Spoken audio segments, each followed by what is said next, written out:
पूजा पाल की हत्या के लिए सपा होगी जिम्मेदार। योगी से मुलाकात, अखिलेश को किया खबरदार। पूजा पाल को सपा से हत्या की आशंका। क्या लेटर बम से जलेगी पीडीए की लंका? समाजवादी पार्टी से निष्कासित विधायक पूजा पाल की एक चिट्ठी ने उत्तर प्रदेश की सियासी फिजाओं को गरमा दिया है।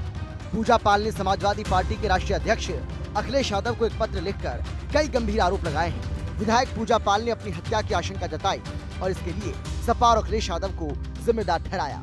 पूजा पाल ने चिट्ठी में लिखा कि एक बेकसूर विधवा, अनाथ, अति पिछड़े की बेटी पूजा पाल को समाजवादी पार्टी के लोग किस तरह की गंदी, यहाँ तक कि जान से मारने की धमकियां भी दी जाती हैं, किंतु मैंने अपना वास्तविक लक्ष्य प्राप्त कर लिया है। मेरे पति के हत्यारों को सजा मिल गई, अब मुझे मौत भी मिले तो भी गर्व ही होगा।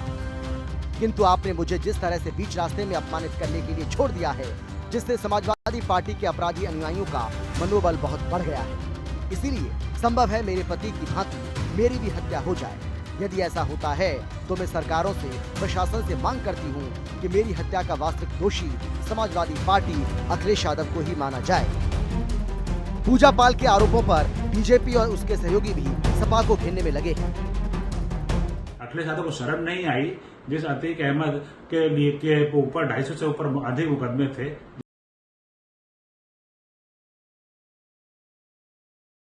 उसको योगी आदित्यनाथ जी की सरकार में आजीवन कारावास सजा हुई और कई अन्य मामलों में सजा उसको हुई थी।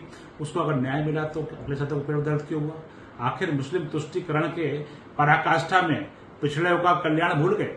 आखिर पिछड़े समाज से आने वाली पूजा पाल का क्या दोष क्या है? अगर उसने तारीफ करी है तो सही किया है, क्योंकि उसके पति को न्याय तो अखिलेश यादव ने नहीं दिलवाया। अपनी सरकार में न्याय मिला तो योगी आदित्यनाथ जी को मिला है। इसलिए अखिलेश यादव जी, ये पिछड़ा और दलित के नाम पर जो आप लोगों को बेवकूफ बना रहे हैं, ये सबसे बड़ा उदाहरण है कि पूजा पाल ने जो आपने जो निकाला है, इसका मतलब आप खाली कुनबे की राजनीति करते हैं और आपको बाकी पिछड़ों से कोई लेना देना नहीं है। देखो, पिछले दिनों एक देश में माहौल बना है पिछड़ों का, दलितों का, जो पीडीए का। ये राहुल गांधी जी कहते आए हैं कि मैं जब छोटा था प्रधानमंत्री कार्यालय जाता था, मेरी दादी इंदिरा जी प्रधानमंत्री, पिताजी राजीव जी प्रधानमंत्री, मनमोहन सिंह प्रधानमंत्री थे, तो मैं देखता था कि वो पिछड़ों को और दलितों को न्याय नहीं मिला।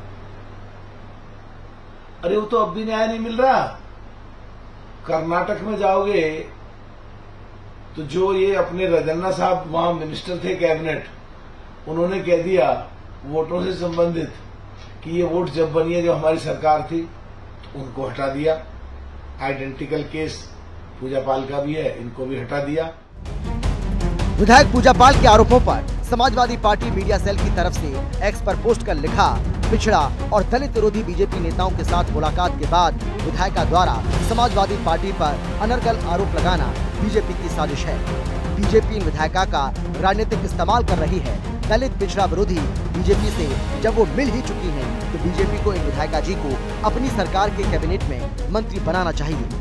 हम समाजवादी लोग इन विधायिका की लंबी आयु और उज्जवल भविष्य की कामना करते हैं। साथ ही सपा और कांग्रेस ने इन आरोपों के पीछे पूरी तरह से भाजपा का हाथ बताया है। देखिए, अगर भारतीय जनता पार्टी के डबल इंजन की सरकार में जिसकी पूजा पाल तारीफ करती हैं, उनकी जान को खतरा है, तो निश्चित रूप से इससे अधिक दुखद और दुर्भाग्यपूर्ण तथा चिंताजनक बात कोई नहीं हो सकती है। निश्चित रूप से उनकी जान को खतरा है,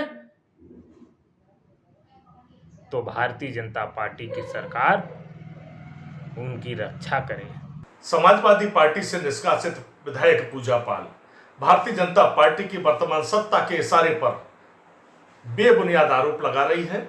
उनका इस प्रकार का दावा करना कि समाजवादी पार्टी के द्वारा उनकी हत्या कराई जा सकती है और उसके लिए अखिलेश जिम्मेदार, मुझे लगता है कि भारतीय जनता पार्टी ओछी राजनीति पर उतर आई है। मोहरा बनाया जा रहा है विधायक पूजा पाल को, और इस प्रकार की ओछी राजनीति से राजनीतिक स्तर गिर रहा है। भारतीय जनता पार्टी को चाहिए इस तरह की ओछी हरकतें करना बंद कर दे। विधायक पूजा पाल की चिट्ठी से उठे सियासी बवंडर ने कई सवाल खड़े कर दिए हैं। सवाल यह है कि क्या समाजवादी पार्टी और अखिलेश यादव से है पूजा को जान का खतरा? सवाल ये भी कि क्या सपा रच रही है पूजा पाल की हत्या की साजिश? और आखिर में सबसे बड़ा सवाल ये कि क्या पूजा के लेटर बम से जलेगी पीने की लंका। लखनऊ से विक्रम सिंह राठौर, राहुल श्रीवास्तव और लालचंद के साथ ब्यूरो रिपोर्ट, हिंदी खबर।